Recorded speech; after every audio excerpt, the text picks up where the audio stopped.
Pushtetit opozita maqedonase kanë shkëmbyer sot akuza në adresë të njëra tjetrës sa i përket mos pastrimit të mbeturinave në Shkup. Opozita ka akuzuar VMRO DPMN se ka bërë bllokada të qëllimshme. Pas pastrimit të mbeturinave, kryetari i qytetit të Shkupit paralajmëroi zgjidhje edhe për transportin publik. Nga e hëna 55 autobus privat do t'i shton transportit urban të kryeqytetit. Kryeministri Mickoski pret që gjatë javës së ardhshme të zakonohen emrat e personave që do të ushtrojnë detyrën e kryetarit komunës në 4 komuna ku nuk u arrit censusi gjatë rrethit të parë të zgjedhjeve lokale. Policia ka arrestuar njërin nga 2 të dyshuarit për vrasjen në Çashk, ndërsa është në kërkim të dyshuarit të dytë. Prokuroria ka dhënë sot detaje për motivet e vrasjes së 5 nëntorit në Çashk.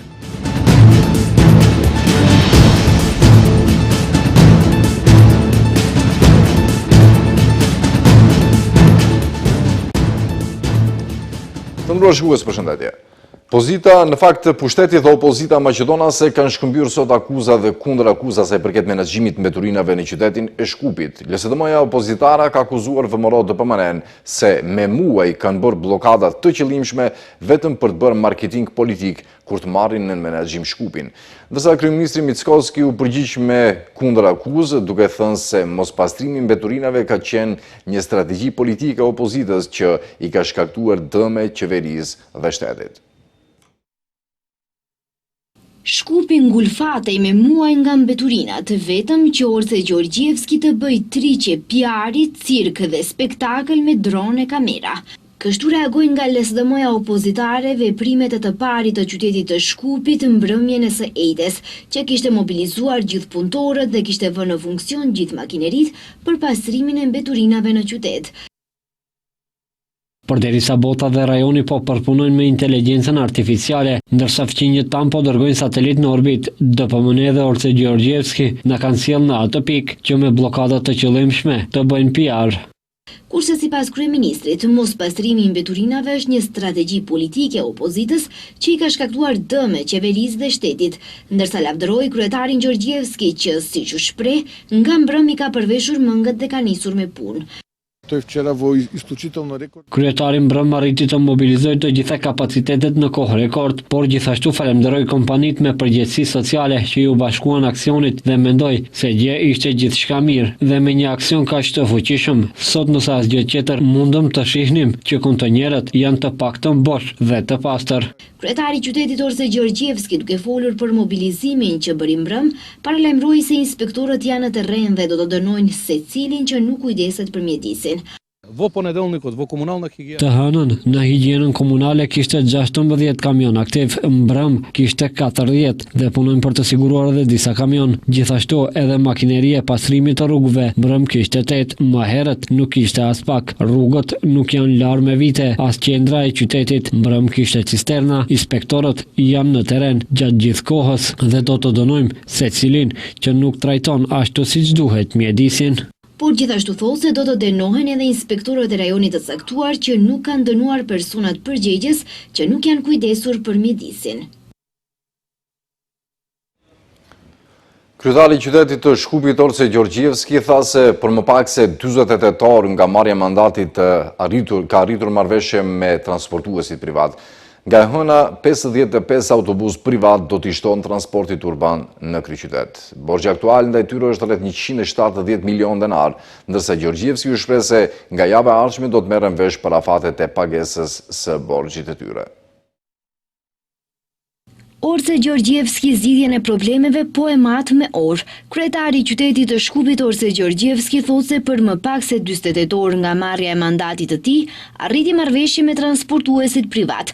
Ai bëri me dije se janë marrë vesh për nënshkrimin e licencave për transportuesit privat dhe nga e hëna edhe 55 autobus do të vihen në qarkullim të transportit publik. Por edhe 20 të tjerë thotë se do të vihen në funksion deri në vitin e ri. Deri në vitin e ri, nga ajo që jam informuar nga transportuesit privat, do të shtohen edhe së paku 20 autobus, që do të thotë se do të normalizohet plotësisht transporti i qytetit. Diku në muajin mars, në koordinim me qeverinë, pritet të arrijnë edhe 80 autobus të rinj. Por vetëm një orë më herët, kryetari i ri i kryeqytetit tha se nga sot do të funksionojnë 60 autobus të ri dhe jo 55. Nga sot do të vihen në funksion 60 autobus privat. E transportuesit zotohen se do të respektojnë orare dhe se do të arrinë sakt në kohë, ashtu si shkruan në tabela informative në për stacione autobusash. Në periudhën e vijim do të punojmë edhe në ndryshimin e orareve të autobuseve dhe në të gjitha projektet që janë pjesë e transportit publik që të përgjigje nevojave të qytetarëve dhe për kohë të shkurtër orari do të respektohet dhe qytetarët nuk do të presin siç shkruan në tabelat informative, ashtu do të arrinë autobusët. Borxhi aktual ndaj tyre, siç bën me dije, ai është rreth 170 milion denar, ndërsa Gjorgjevski u shpreh se nga java e ardhshme do të merren vesh për afatet e pagesës së borxhit të tyre. Kryeministri Krishtian Mickoski tha se pret që gjatë javës së ardhshme së bashku me partnerët e koalicionit të diskutojnë dhe të caktojnë emrat e personave që do të shtojnë detyrën e kryetarit të komunës në 4 komuna, respektivisht në Gostivar, Vrapçisht, Qendër, Zhub dhe Mavrov dhe Rostush, në cilat nuk u arrit censusi në rrethin e parë të zgjedhjeve lokale. Se përket rikonstruimit të qeverisë, Mickoski tha se ende nuk kanë diskutuar për emrat e anëtarëve të ri të qeverisë. Edhe pse në opinion, emri Bekim Sali përmendet si zëvendësuesi i Izet Megjidit, të njëjtën ende nuk e konfirmon kryeministri dhe kreu i VMRO DPMN-s, Krishtian Mickoski, i cili në prononcimin e fundit përsëriti se për personalitetin e Salit gëzon shumë respekt dhe ka mendim pozitiv, megjithatë sqaroi se çështja e emërimit të pasardhësit të Megjidit ende nuk është hapur për diskutim. Se përket lëvizjeve strukturore në qeveri, ende nuk kemi biseduar dhe diskutuar. Jemi hapur për diskutim, por se dikush është dakorduar me VMRO DPMN si parti më e madhe në Maqedoni, qeveri dhe kuvend, mund të them se jo, marrëveshje nuk ka. E thash, deri më tani nuk është diskutuar, nuk them që nuk do diskutohet, mund edhe ta diskutojmë, por duhet mbajtur llogari se VMRO DPMN-ja si parti politike është më e madhja në Maqedoni dhe se mandatar jam unë dhe logjikisht fjalën e fundit do e them unë. Kryeministri foli edhe për emërimin e personave të besueshëm të qeverisë në Gostivar, Vrapçisht dhe komuna tjera në të cilat nuk u arrit censusi dhe zgjedhjet u shpallën të pavlefshme. Ai tha se brenda 2 javëve me partnerët e koalicionit do t'i diskutojë edhe emrat që do t'i vendosin në këtë opozita. Pasi të përmbyllet procesi zgjedhor, Komisioni Shtetëror i Zgjedhjeve njofton qeverinë pres që kjo të ndodhë brenda javës së ardhshme. Pastaj, qeveria ka afat prej 15 ditësh të veprojë dhe të njoftoj KSZ-n dhe kuvendin që kuvendi brenda 60 ditësh të organizojë zgjedhje në ato komuna që nuk u arrit censusi. Në zgjedhjet e reja nuk ka më census për dalje. Pres që javën tjetër të ulemi me partnerët e koalicionit dhe t'i propozojmë emrat që do t'jenë të besueshmit e qeverisë në këto komuna. Kujtojmë se në rrethin e parë të zgjedhjeve lokale në komunat Gostivar, Qendër, Zhub, Mavrov, Rostush dhe Vrapçisht nuk u arrit censusi i daljes së votuesve, me çka zgjedhjet u shpallën të pavlefshme. Në këtë mënyrë, në këto komuna do të ketë përsëritje të zgjedhjeve. Qyteti i Shkupit ka mbajtur sot seancën konstituive në cilën u zgjodh kryetari i Këshillit si dhe kryetari dhe anëtarët e komisionit për verifikim çështje mandatesh, njohje, peticione dhe ankesa. Shumica e Këshillit përbëhet nga VMRO DPMN-ja dhe koalicioni Vlen. Këshilli i ri do të ketë gjithsej 45 këshilltar, prej cilëve 18 janë të VMRO DPMN-s, nga 6 koalicionit Vlen, AKI-s, Levica dhe 5 LSDM, ndërkaq që 1 Partia Znam dhe 3 këshilltar janë të pavarur. Qyteti i Shkupit konstituoi këshillin. Kryetari i këshillit të qytetit të Shkupit u zgjodh Dame Dimitrovski nga VMRO DPMN. Ai u zgjodh me 23 vota për dhe u propozua nga VMRO DPMN-ja, e cila së bashku me koalicionin Vlen kanë shumicë në këshill.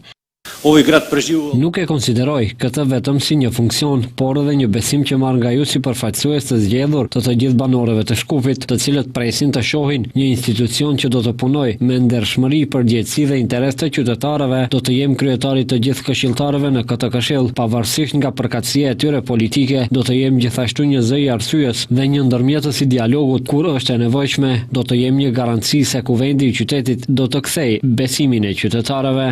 Në seancën e parë të udhëheqësisë së re të qytetit të Shkupit u zgjodhen edhe kryetari dhe anëtarët e komisionit për verifikim çështje mandatesh, njohje, peticione dhe ankesa, në të cilin kryetar u zgjodh Aneta Markovska dhe anëtar Slavço Misajlevski, Sasho Kukevski, Keti Shteriova dhe Zekiria Berisha. Këshilli verifikoi mandatet e këshilltarëve të zgjedhur në zgjedhjet e 19 tetorit.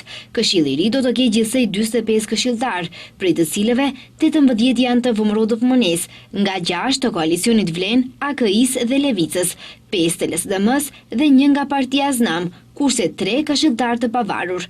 Seancën e udhëhoqi Risto Penov, ish kryetari i qytetit të Shkupit dhe si këshilltari më i moshuar. Kryetari i komunës së Tetovës, Bilal Kasami, pas marrjes së mandatit të dytë paralemroi projekte kapitale për të komunë. Ai tha se do të vazhdojnë projekte që kanë nisur në mandatin e parë, ndërsa do të punohet edhe për realizimin e një projekti që ka të bëjë me rregullimin e kanalizimit fekal. Ai po ashtu premtoi se do të rrisë transparencën sa i përket punës së komunës.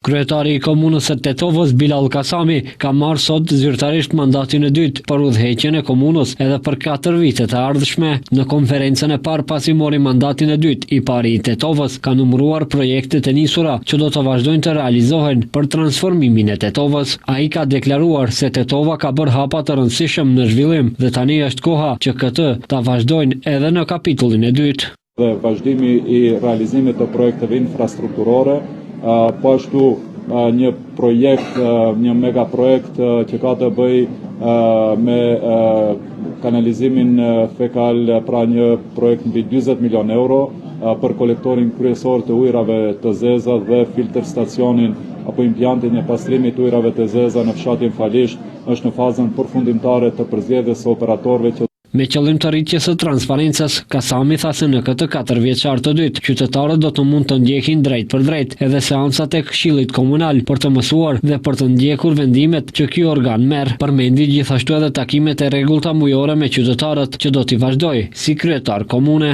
Që edhe këto 4 vite Tetova do të jetë një komune hapur për qytetarët, do të vazhdojnë gjitha ata projekte të cilat i kemi pasur, edhe sa i përket takimeve të rregullta mujore me qytetarët për të zgjidhur hallet dhe problemet e tyre, edhe sa i përket përcjelljes drejt për drejt të mbledhjeve të Këshillit Komunal. Kujtojmë se Kasami mori besimin për mandatin e dytë për kryetar të komunës së Tetovës në rrethin e dytë të zgjedhjeve lokale që u mbajtën me 2 nëntor. Në balotazh ai kishte kundër kandidat Bajram Rexhepin nga koalicioni Aleanca Kombëtare për Integrim, ndërkaq dallimi në vota mes kandidatëve ishte 5013 vota në favor të Kasamit. Komisioni Shtetëror i Zgjedhjeve i hodhi poshtë si të pabaza të 16 ankesat që u dorëzuan në lidhje me procedurat e votimit dhe përmbledhjen e rezultateve të votimit në raundin e dytë të zgjedhjeve lokale në komunat Bërveniz, Shutorizar dhe Karposh. Kryetari i KSZ-s Boris Kondarko informoi se do të përgatiten vendime individuale për secilin ankesë dhe do të dorëzohen parashtruesve. Kondarko shtoi se komisioni do të pres afatet ligjore për paditë mundshme në gjykatën administrative në 24 orë të ardhshme, pas së cilave, nëse ka, gjykata është e detyruar të veprojë brenda 48 orëve nga pranimi. Për votimin në Shutorizar u paraqitën 13 ankesa, 10 prej cilave ishin nga koalicioni Maqedonia Juaj, i udhëhequr nga VMRO-DPM dhe 3 nga Unioni i Romëve. 2 ankesa u paraqitën nga koalicioni Përvoja për Sukses për 2 vendvotime në komunën e Karposhit, ndërsa një ankesë në KSZ u paraqit nga kandidati për kryetar të Bërvenicës nga Vleni, Haqim Ramadani.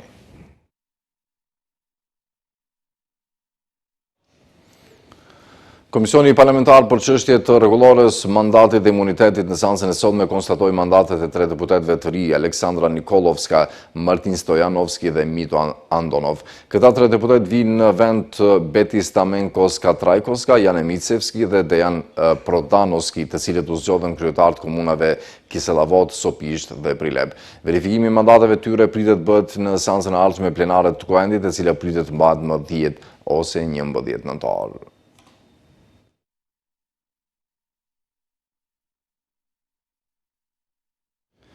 Njëri nga të dyshuarit për vrasjen në Qashk është identifikuar, ndërsa i dyti është në kërkim. Vrasja ndodhi më 5 nëntor, kur të dyshuarit e thirrën dhe morën me makinë të ndjerin, ndërsa më pas e qelluan me armë zjarri në kokë. Prokuroria sqaroi se i dyshuari më parë kishte kryer një grabitje dhe sipas disa provave që janë siguruar tashmë, pas vrasjes në Qashk ai u përpoq të mbulonte gjurmët.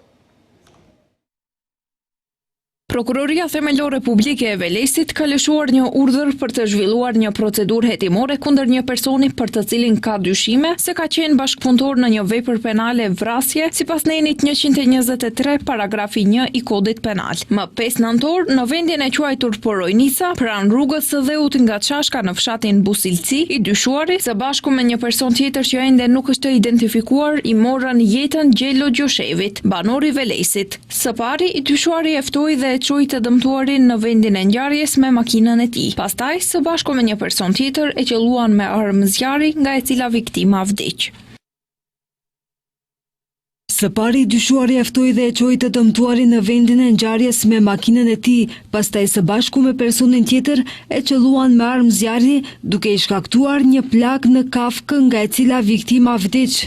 Prokuroria sqaroi se i dyshuari më parë kishte kryer një grabitje dhe sipas disa provave që janë siguruar tashmë, pas vrasjes në Qashk ai u përpoq të mbulonte gjurmët dhe në këtë mënyrë të ndikonte në procedurë. Për këto arsye, prokurori publik është i qartë në lidhje me rrezikun e aratisjes, mundësinë e ndikimit të dëshmitarët dhe rrezikun e përsëritjes së krimit. Prandaj ai paraqiti një propozim për saktimin e masës së paraburgimit. Ndërkaq, pas urdhërave të prokurorit publik, Ministria e Brendshme po punon intensivisht për të identifikuar bashkëpunëtorin tjetër si dhe motivet e sakta të vrasjes.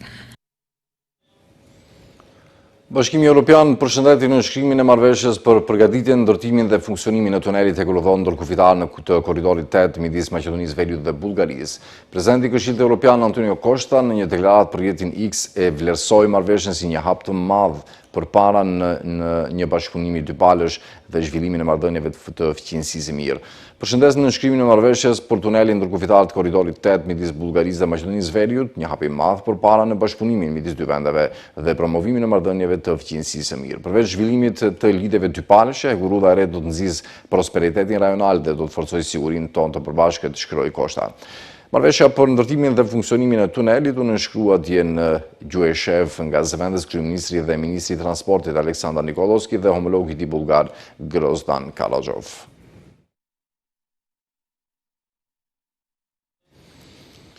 Elektrodistribuimi është në fazën përfundimtare të zbatimit të sistemit të ri Siemens SCADA për menaxhim digital të rrjetit elektrik me tension të mesëm dhe të lartë. Sistemi do të lidhë qendrat dispečerike të EVN-s dhe MEPS-os, duke përmirësuar kontrollin dhe monitorimin e rrjetit në nivel shtetëror. Me investim prej 1 milion eurosh, ai siguron automatizim, siguri dhe efikasitet më të lartë në funksionim. Ky hap është thelbësor për tranzicionin energjetik dhe për integrimin e burimeve të ripërtëritshme, informuan nga kompania. Nga elektrodistribuimi sqarojnë se deri tani janë lidhur 2963 centrale të reja me kapacitet 860 megawatt që mund të ndikojnë në stabilitetin e sistemit. Përmes digitalizimit, elektrodistribuimi përmirëson cilësinë dhe besueshmërinë e shërbimeve dhe forcon rrjetin energjetik të vendit, thuhet në komunikatën e kompanisë.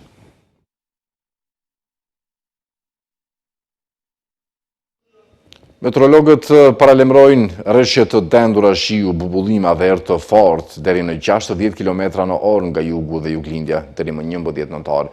Rreshjet do të jenë lokale, por në disa zona pritet të jenë të rrëmbyeshme dhe të shoqëruara me bubullime. Temperaturat do të mbeten të buta nga 11 deri në 18 gradë Celsius.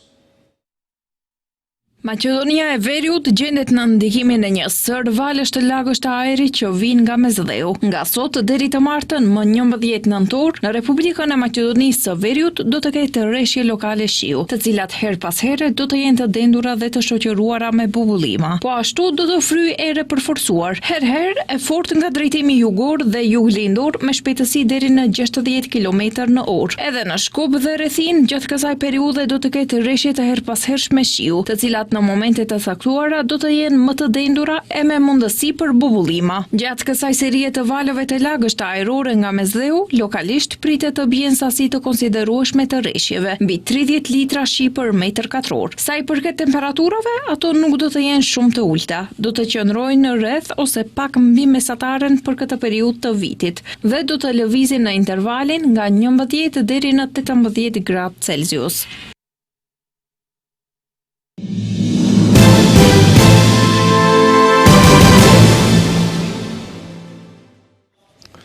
Vazhdojmë me zhvillimet nga rajoni dhe bota. 6 emigrant vdiqën dhe 4 të tjerë u plagosën pas një aksidenti gjatë një ndjekje policore pranë qytetit të Burgasit në detin e Zi. Sipas zëdhënësit të Ministrisë së Brendshme, makina me targa rumune që transportonte 10 persona ra në një liçen pasi shoferi refuzoi të ndalonte për kontroll gjatë një ndjekje e mbrëmjen e 6 nëntorit. Shefi policisë kufitare tha se policia tentoi të ndalonte makinën për herë të parë në orën 21:30, por shoferi nuk ju bind. Pas 2 përpjekjeve tjera për ndaluar automjetin, makina doli nga rruga në hyrje të Burgasit dhe përfundoi në liçen. 6 emigrantët vdiqën në vend, ndërsa shoferi rumun dhe 3 emigrantë tjerë mbjetuan dhe morën ndihmën e parë. Të mbjetuarit besohet të jenë nga Afganistani. Po mbyllim këtu këtë edicion të lajmeve të ndëruar shikues, për të takuar sërish në orat 18:55. Mirëmbëngjes.